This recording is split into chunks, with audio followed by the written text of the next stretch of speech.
Mundah dalam keadaan yang sampai meragut nyawa pun boleh termasuk solat khauf. Solat khauf tu solat fardu lah. Dalam keadaan takut, nya boleh meragut. Mun sutera nya pun persentasenya dalam pakaian nya tidak dominan dan ianya tidak expose, makanya boleh. Jarumnya aja masulin sikit aja tapi nya expose, haram. Bismillahirrahmanirrahim. Nahmaduhu wa nasta'inuhu wa nastaghfiruh wa nu'minu bihi wa natawakkalu alaihi wa nashhadu an la ilaha illallah wa nashhadu anna Muhammadan abduhu wa rasuluh. Qad ballagha ar-risalah wa adda al-amanah wa nasaha al-ummah wa jahada fillahi haqqa jihadih. Wa qala ta'ala fi kitabil karim ba'da a'udzu billahi minasy syaithanir rajim.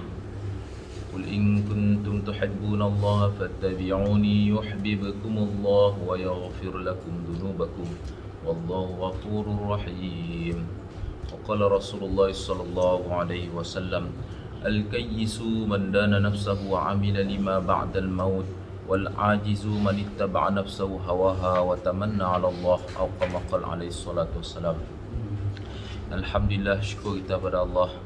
Hakikatnya Allah yang membangunkan kita daripada tidur dan memberikan kita another life, kehidupan yang lain pada hari itu. Jadi itu adalah nikmat yang Allah beri supaya kita sama-sama menghabiskan masa kita dalam ketaatan kepada Allah Subhanahu wa taala. Alhamdulillah, syukur juga kita kepada Allah, kita dapat solat secara berjemaah, yang mana itu adalah amalan yang mana sangat ditekankan oleh Nabi SAW, terutamanya solat subuh dan solat isya. Sehingga Nabi madah, sekiranya orang tahu yang pun ganjarannya, maka orang akan datang dalam keadaan habuan. Apa maksud habuan? Maka akak datang. Kenapa? Nilainya sangat-sangat besar subuh dan isya tu. Jadi itulah kita minta supaya kita sentiasa dalam keadaan keimanan. Itulah cahaya. Amal agamanya mendatangkan cahaya. Cahaya iman tu kita mau sampai bila? Sampai masuk syurga. Ya, Nabi ngajar doa, Allahumma ahyini bil iman wa amisni bil iman wahsyuni bil iman wa adkhil jannata ma'al iman. Ya Allah, hidupkan aku dalam keadaan iman, matikan aku dalam keadaan iman, himpunkan aku di padang mahsyar bersama dengan orang beriman, dan masukkan aku dalam syurga dalam keadaan beriman. Kita nangga dalam surah At-Tahrim ayat yang ke-8, ada doa yang dibaca oleh orang beriman. Sama-sama kita baca, Rabbana atmim lana nurana waghfir lana innaka ala kulli syai'in qadir. Wahai Tuhan kami, sempurnakan cahaya bagi kami. Kemudian minta ampun kepada Allah. Allah berkuasa atas segala sesuatu. Kata Ibnu Abbas, Ad-Dhahhak, Ibnu Mas'ud dan kebanyakan para ulama, ayat tu adalah ayat yang akan dibaca oleh orang beriman di padang mahsyar setelah melihat cahaya orang munafik padam. Auzubillah. Orang yang di dunia tu pura-pura semayang, pura-pura dalam beragama, semua ada intention yang lain, niat yang lain, maka di akhirat padam si cahaya. Nauzubillah. Maka orang beriman semua takut. Rabbana atmim lana nurana, ya Allah sempurnakan cahaya bagi kami. Minta maintainkan ya Allah, jangan jadi kedak-sidak ya, padam ya, gelap ya. Nauzubillah. Jadi doa tu boleh kita amalkan selalu insya-Allah. Jadi kita nyambung bab solat khauf. Habib Abdurrahman bin Saqqaf As-Saqqaf Al-Alawi rahmatullah alaih berkata, solat khauf adalah solat dalam keadaan bahaya atau takut, iaitu dalam suasana perang. Malah di dalam kitab tambahan oleh para ulama, bukan saja dalam keadaan perang, tapi takut kerana kebakaran, ataupun takut kerana situation yang tentu, orang demonstrasi yang teruk kah, sampai boleh meragut nyawa. Mudah dalam keadaan yang sampai meragut nyawa, pun boleh termasuk solat khauf. Solat khauf tu solat fardu lah, dalam keadaan takut, nya boleh meragut nyawa. Dan juga sekiranya kita berhadapan dengan binatang buas, auzubillah tadi, ada datang rimau sesak ke sini nak, wah kita pun masuk dalam suhu tu macam ni, beruang kah apakah. Jadi ya juga termasuk solat khauf, kebakaran, kebakaran yang yang dahsyat lah. Okey, dalilnya apa? Surah An-Nisa ayat 102. Saya sempat nak nyalitnya tadi. Dalam ayat 102 surah An-Nisa tu, Allah SWT menyebut dengan detail, tuan-tuan, panjang ayatnya, tentang macam ni keadaan imam, macam ni keadaan makmum ketika solat khauf. Kata kita nangga cara yang diberitahu, syarahan tafsir ayat untuk ayat 102 ya oleh para alim ulama. Kemudian dalam surah Al-Baqarah ayat 239, fa in khiftum farijalan aw rukbana, dan sekiranya kamu dalam keadaan takut, farijalan, maka boleh semayang dalam keadaan berjalan. Khauf itu ataupun rukbana, ataupun menaiki kenderaan. Tapi nya tu ada peringkat-peringkatnya.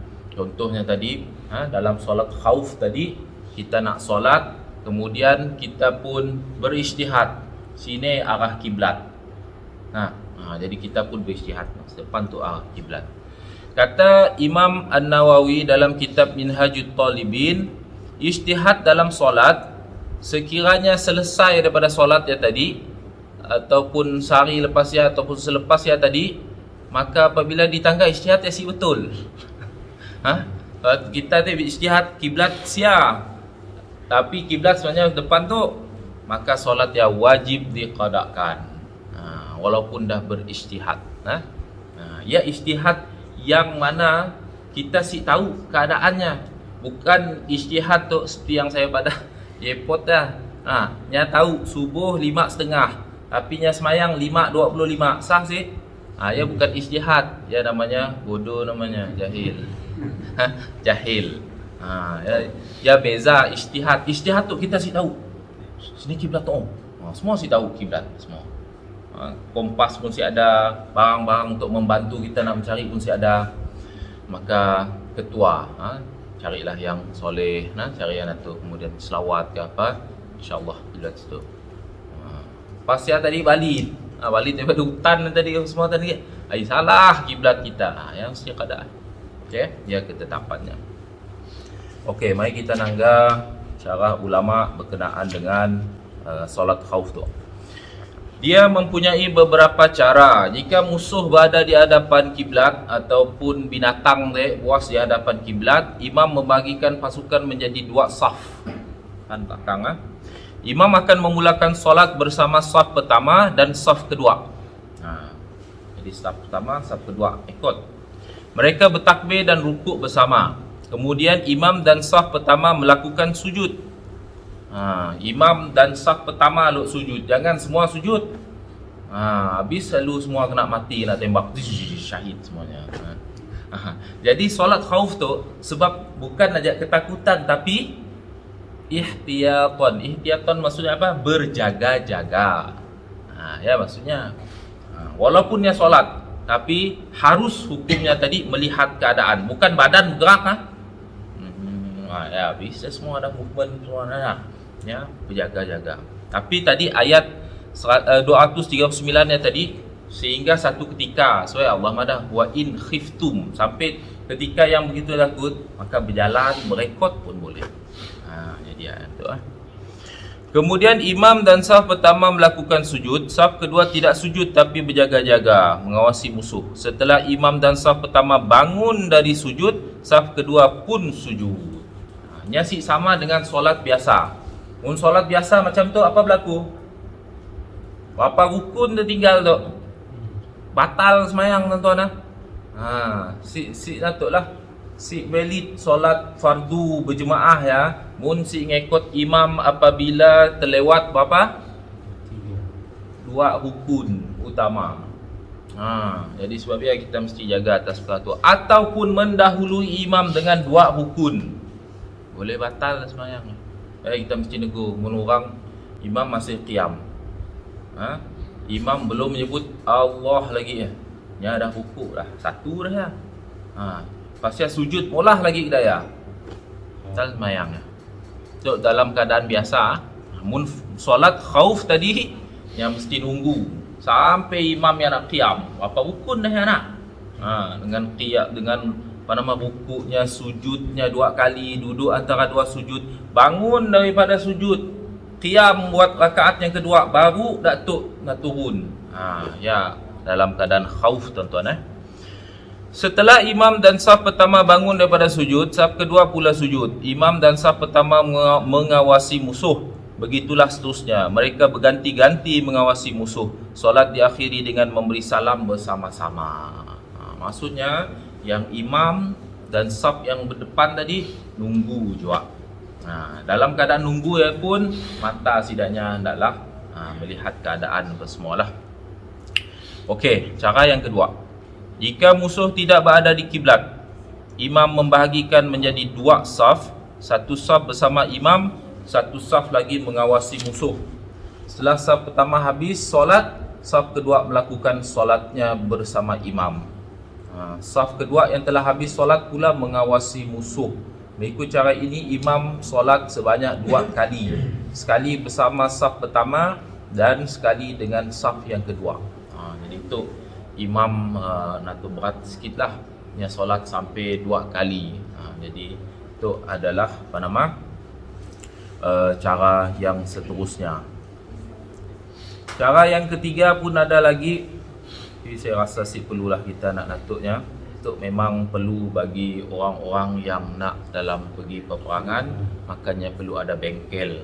Sekali dengan yang pun praktikal solatnya, tuan. Jika dalam keadaan huru-hara dan imam tidak sempat menyusun, maka setiap tentera boleh bergerak solat mereka, mampu sama ada berjalan, berlari atau menunggang kuda. Jadi tu mudah huru-hara gila lagi ya.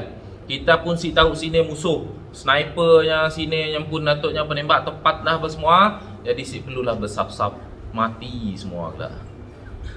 Jadi solatlah dalam keadaan apa sekalipun, huru-hara, perang,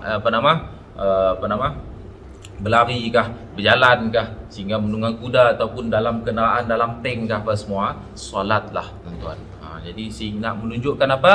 Solat tu si boleh ditinggal langsung. Jadi ada satu video masa bila yang di Palu kah apa ya, nak imam yang maca dalam keadaan sampai megang dinding ya. Bolehkah sembahyang dah ya? Gempa bumi kan tsunami ya? Tsunami ya. Boleh sih sembahyang macam ya? Si batut sembahyang ke dah. Tuan-tuan, mun imam ya belajar fiqahnya si boleh ke dah ya. Nabi mengimami solat, nembiak nangis belakang. Ni dah Nabi manjang yang pun bacaan. Ya, dah guguk dah natuk. Ada sampai berpegang maca panjang dah ya. Ya fiqahnya si sempurna. Jadi sebab ya ad-darurah tubihul mahdurat. Dalam kaedah fiqh ada satu kaedah yang dipanggil darurat itu mengharuskan apa yang dalam keadaan macam ni sekalipun. Jadi jangan nak menyusahkan jemaah. Macam ya, orang pun sembahyang takut-takut, ada guguk tiang kepala aku tu lah. Jadi sembahyang kita tu Allah nak mudahkan. Sebabnya Nabi nak menunjukkan kepada kita, bukan gempa bumi, bukan bumi bergoyang, bukan apa semua, nembiak nangis saja. Nabi pun pendekkan yang pun bacaannya. Jadi ya perkara yang kita natuklah yang kita perlu ketahui.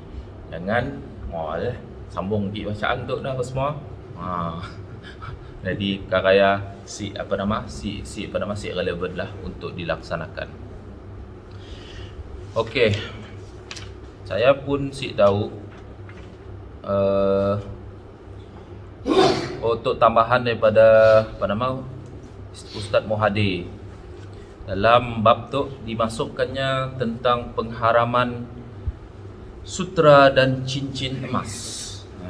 Jadi dimasukkannya dalam tu, kita pun belajar je lah. Diharamkan lelaki memakai pakaian yang terhasil daripada sutra dan memakai cincin emas. Dihalalkan bagi perempuan sama ada sedikit atau banyak dalam pengharaman emas kepada lelaki adalah sama sahaja. Jadi tuan-tuan muliakan oleh Allah Subhanahu Wa Taala. Allah Subhanahu Wa Taala telah memberikan kemuliaan kepada para wanita, diberikan boleh menggunakan as-sarir, sutra, dan juga menggunakan az-zahab, emas. Tapi bagi lelaki ianya adalah haram. Tapi pada permulaan Islam, itu hadis, Nabi pakai cincin emas, maka sahabat pun pakai cincin emas. Lepas ya, Nabi pun ngambilnya untuk haram bagi lelaki. Kemudian ada seorang sahabat teknya si tahu hukum dah ditukar, nyatek pakai cincin emas. Kemudian ditegur oleh Nabi, haram. Makanya pun buang. Dia orang madah, jangan dibuang, berikan bini. Yang madah apa yang dilarang oleh Nabi, aku si mau pegang lagi. Masya Allah. Macam ni tahap para sahabat. Okey, jadi emas, sutra, tu semua adalah perhiasan yang Allah beri di dalam syurga. Dalam surah Al-Insan, tanangga Allah SWT menyebut, bagi jemaat kita mendengar Allah SWT menyebut tentang kemuliaan ahli syurga tu, mereka minum air zanjabil, air kafura, macam-macam jenis air, kemudian memakai sutra hijau dengan emas, dengan fiddah, dengan perak, semua perhiasan yang Allah beri di syurga. Di dunia tu kita mau sabar. Jadi sebab ialah hukumnya adalah haram. Sama ada untuk penutup, sandaran, cadar atau selimut, lapisan pakaian dalam, semuanya adalah haram. Okey. Persoalan.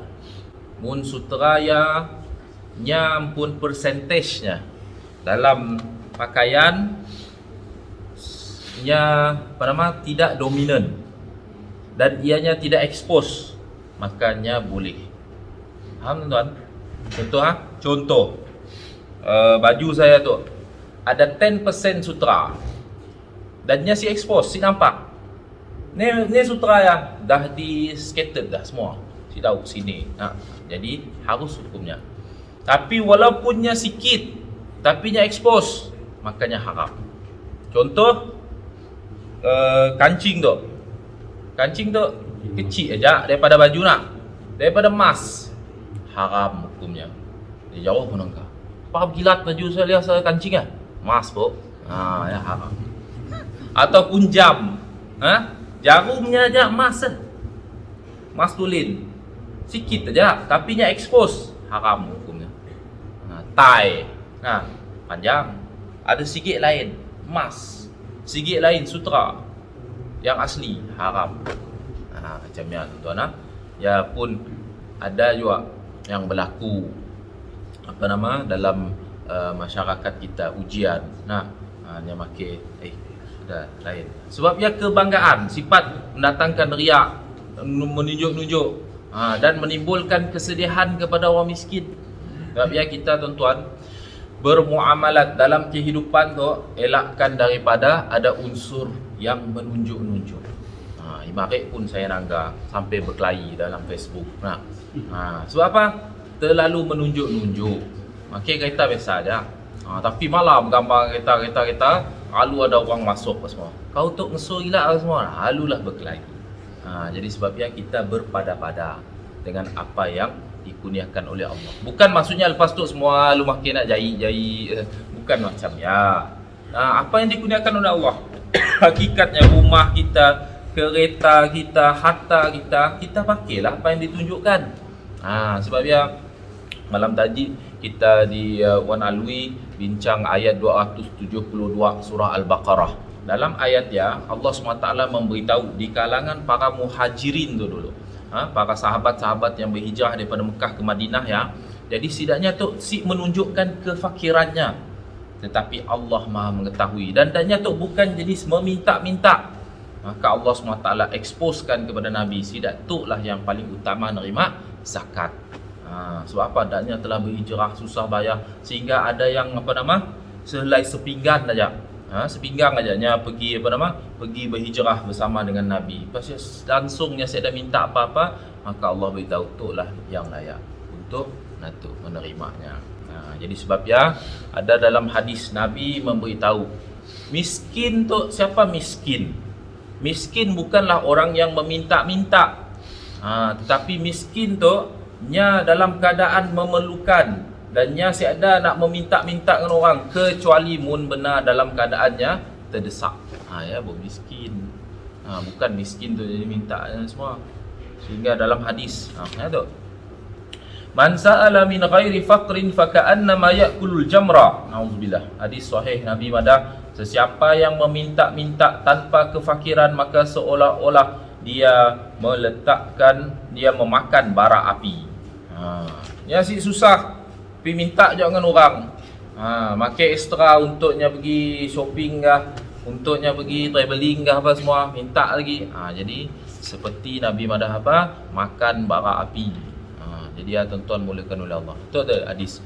Laisal miskin alladhi tarudduhul aklah wal aklatan, walakinnal miskin alladhi laisa lahu ghinan wa yastahyi aw la yas'alun nasa ilhafa.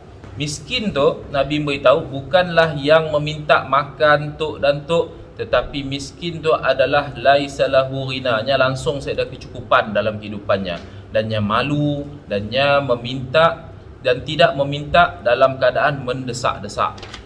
Jadi ada orang hampirnya push now orang untuk beri kepadanya. Jadi ia bukan termasuk miskin tuan-tuan. Okey, itulah juga hikmah Allah SWT mengharamkan emas, perak, terutama bagi lelaki. Pertama sekali Allah nak sediakan untuk kita di syurga. Dan hidup di dunia tu kita memang Allah SWT kurniakan, memang ada orang yang kaya. Coba sebab ya Allah tunjukkan dalam surah dalam Al-Quran berkenaan dengan Nabi Sulaiman alaihissalam yang kekayaannya memang begitu kita madah dahsyat lah nak. Sehingga Ratu Sabak ya, apabila pergi menghadap dengannya, nak berjalan dalam istana, lu nak narik natuknya kainnya. Sebab apa? Nya nanggal lantai ya Allah, kedak air kedak. Jadinya fikir air ya semua. Tapi Nabi Sulaiman tu sifatnya tawaduk. Satu ketika apabila nya terbang bukannya pakai kuda, terbang. Jadi apabila ada seorang petani menyebut nama Allah, memuji Allah, Allah SWT sampaikan ke telinga Nabi Sulaiman nya turun. Tadi sebut tuan tadi, saya muji Allah, takut orangnya. Anggar Nabi Sulaiman turun nak. Apa pada Nabi Sulaiman, zikir kita tu nya berkekalan pahalanya, tapi kerajaan Sulaiman bin Daud satu hari akan binasa. Jadi ialah kita tuan-tuan mulakan oleh Allah SWT. Jadi sebab larangan tersebut ada unsur bermegah-megah dan unsur sifat feminin, keperempuanan, maka tidak sepatutnya pada lelaki. Jadi sebab ya tuan-tuan, maknanya wanita dan lelaki itu Allah SWT ciptakan bima faddalallah, atas kurniaan masing-masing. Tapi leadership memang sepatutnya memang diberilah aulawiyatnya kepada lelaki. Ar-rijalu qawwamuna 'alan nisa. Jadi Allah SWT menyebutnya ar-rijal, maka dalam bab kepimpinan lelaki dulu semua. Jadi ya keutamaannya yang perlu ada tuan-tuan. Kita nangga urut hadis sebab-sebab pengharaman. Okey. Tadi sebab haramnya tadi dengan perintah Allah SWT. Macam ni pada anggota badan. Termasuk gigi tadi ada emas. Okey. Pertama sekali kita lihat yang pun sebab urutnya. Ada seorang sahabat dalam peperangan Ar-Jahfa radhiyallahu anhu, saya rasa namanya, putus hidung tu. Hidungnya putus. Maka diingkah logam yang lain jadi berlaku infection pada datuknya. Maka Nabi SAW, mana ya wahyu daripada Allah, pakailah hidung emas. Jadi sahabat tu yang pakai hidung emas. Jadi para ulama menetapkan harus menggunakan emas pada anggota badan sekiranya diberitahu oleh pakar. Maknanya mun gigi jangan dinatuk. Mun dah pakar natuk, dentist yang ada tak tu siapat makin gigi biasa, tak makin gigi emas. Makanya boleh. Jadi mun orang makin gigi emas saja-saja, ya haram. Sekian jangan esok. Apa nama berkilat-kilat ya? Gigi emas tak apa. Ya haram hukumnya. Doktor pun madah kau boleh pakai gigi lain bersemua nak engkah dak poliden bersemua. Ya saya dah masalah. Toknya saja-saja engkah emas. Ya haram hukumnya. Ya mun camnya ya kita boleh tegur. Tapi mun dah doktor madah kita selotok pula tanya. Kalau mau pakai gigi emas? Doktor madah aku ngan si boleh pakai gigi lain. Ya harus hukumnya. Munnya meninggal mau cabut. Maulah kerja cabut. Mun dapat cabut. Mun siapat di nak cabut nah tu. Jangan kita apa semua ni napa bunyi mandi jenazah bunyi sensor ya. Tengah cabut gigi beliau. Jangan sampai macamnya lah semua. Ya Datuk sama. Okey, mun pakaian tadi kita memang Datuk maka bolehlah kita tegur tuan-tuan. Man ra'a minkum munkaran falyughayyirhu bi yadihi fa illam yastati' fa bi lisanihi fa illam yastati' fa bi qalbihi wa dzalika adhaful iman. Siapa yang melihat kemungkaran, kemungkaran lah ya. Sengaja aja pakai sutra, sengaja aja pakai emas, maka kita hendaklah tegur pertama dengan kuasa. Mun si mampu dengan lidah. Mun si mampu juga benci dalam hati dan berdoa kepadanya supayanya berubah. Ya maksud apa nama dengan hati tuan-tuan. Mun kita tadi dah negur lepas ya kita pun masih juga macam selambar dengannya, ya sih boleh tuan-tuan. Maksudnya kita mesti mewujudkan gap dengan orang yang bermaksiat tu. So itu saya lah. Mun kita apa nama adik kakak walaupun keluarga kita sekalipun, apa nama office mate kita kah kawan kita tahu contoh nya memang orang yang sik jaga semayang. Maka sepatutnya kita mesti janganlah seperti orang Islam yang lain. Kita pun communication hubungan dengannya. Sebab apa kita si mau jadi seperti Bani Israel. Nabi beritahu apa? Lu'inal ladzina kafaru min Bani Israel ala lisani Daud wa Isa bin Maryam. Allah telah melaknat Bani Israel melalui lidah Nabi Daud timpun dan Nabi Isa bin Maryam. Cuba tanangga. Dannya tok perasan. Ini toknya makin nyempun flagnya, benderanya ada cop cincin Nabi Daud. Sedangkan Nabi Daud pun benci kepada golongan tu. Sebab apa? Daknya Nabi beritahu ada kemaksiatan dalam masyarakat. Maka ditegur oleh mereka. Ada golongan yang menegur. Lepas ianya makan, minum sama, saya ada masalah dengan orang ya. Maka akhirnya hati mereka diunitekan oleh Allah. Hatinya jadi sama-sama. Orang yang soleh tak pun akhirnya jadi mulah maksiat, maka lepasnya Allah binasakan semua sekali.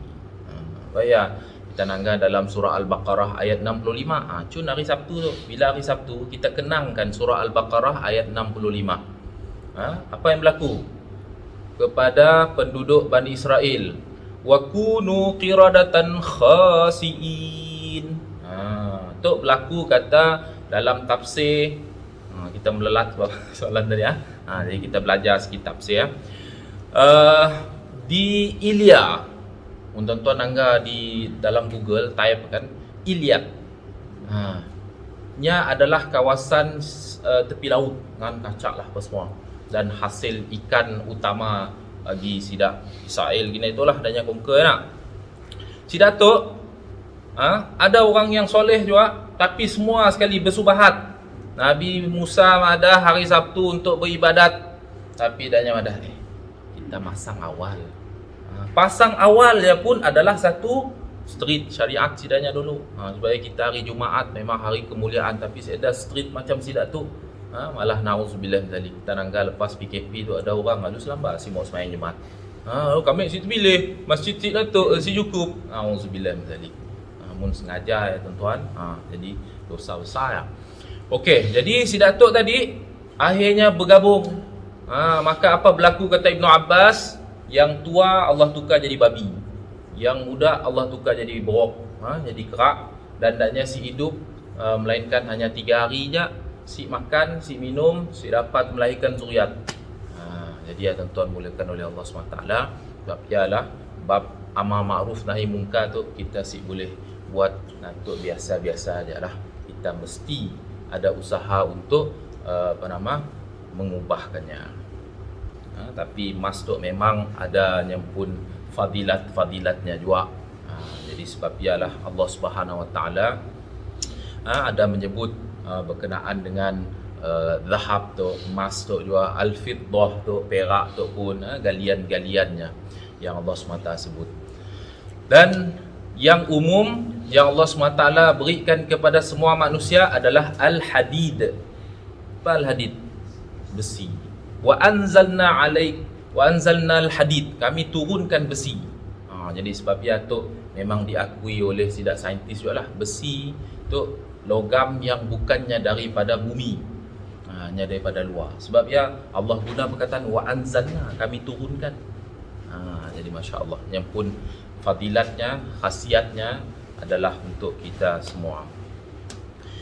Bukan haram bagi lelaki menggunakan sutera itu sekiranya bukan sutera yang suci, yang asli. Baju apa ya? Sutera apa? Korea. Murah je. Nama ya sutera apa semua. Tapi mun emas, kita munnya emas walaupun emas putih, ia juga termasuk si boleh bagi orang lelaki ya. Tuan. Jika kain itu ditenun daripada sutera yang bercampur dengan lainnya seperti cotton dan lain, dan boleh dipakai cotton itu lebih banyak daripada sutera. Ya saya madah tadi, munnya sikit baju dalamnya ada sutera yang asli tapi nyasi dominan 10% saja, 20% saja, dan nyasi expose, nyasi menunjukkan kesuteraannya, maka hukumnya harus. Kacak juga kita kilat-kilat dah semua, nya ada campuran sutera. Jadi tak ada masalah. Tapi munnya tadi sikit poket tu sutera asli. Walaupun nyatik berapa persen aja sikit baju nak. Tapi nya ada unsur menunjuk-nunjuk tu semua. Jadi haram hukumnya tu nah.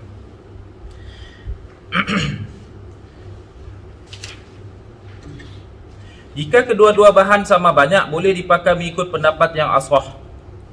Munnya sama banyak, pendapat yang asah hukumnya juga adalah haram. 50% sutera. Semua. Jadi sebab sama juga macam cincin apa yang ngalah suasa.